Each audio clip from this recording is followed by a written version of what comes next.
यह कहानी काल्पनिक है। किसी असली व्यक्ति से इसका कोई लेना देना नहीं है। कहानी सिर्फ मनोरंजन के लिए है। लियारी की खौफनाक रूह कराची के पुराने लियारी इलाके में रात जल्दी उतर जाती है, या शायद वहां की अंधेरी गलियां ही सूरज को डरा देती थीं। गली नंबर 12, वही जगह जहां कभी एक नाम गूंजता था, सलीम पप्पू, एक खौफनाक, बेदर्द और लियारी का कुख्यात गैंगस्टर। लेकिन कुछ साल पहले उसके अपने ही गिरोह ने उसके साथ गद्दारी की। एक अंधेरी रात, एक टूटी फैक्ट्री के अंदर पप्पू को पकड़कर उसका सर धड़ से अलग कर दिया गया। उस रात लियारी में पहली बार शांति आई थी।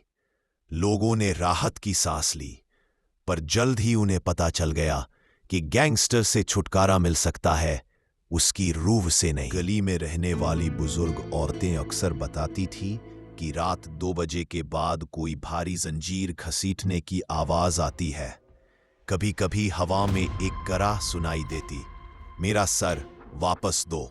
कुछ लोग कहते थे कि उन्होंने एक अजीब सा साया देखा, काले कपड़ों में, पर उसके कंधों पर सर नहीं था और उसके दोनों हाथ जैसे अपने कटे हुए सिर को ढूंढ रहे हो। लियारी के ही 3 जेन-ज़ी लड़के, अयान, फरमान और समीर, उस फैक्ट्री में वीडियो बनाने की हिम्मत कर बैठे जहां पप्पू को मारा गया था।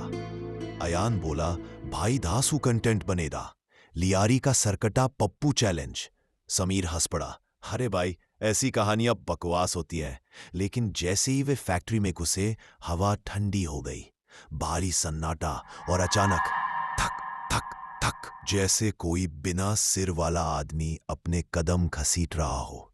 फरमान ने मोबाइल की रोशनी घुमाई और दीवार पर खून से लिखा दिखा, मेरा सर वापस दो। समीर कांपते हुए बोला, ये किसी ने प्रैंक में लिखा होगा, है ना?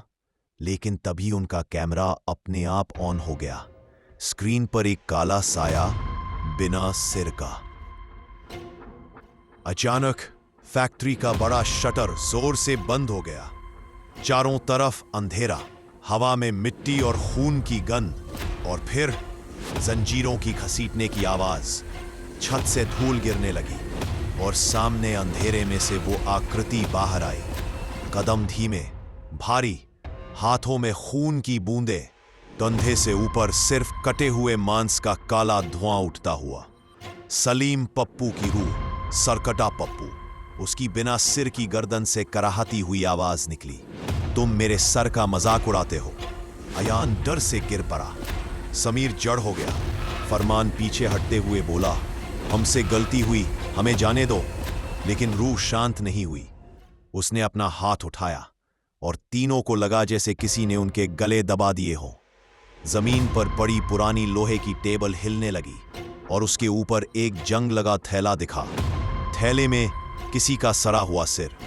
लेकिन जैसे ही उन्होंने ध्यान से देखा, वो सिर किसी और का नहीं, अयान का था।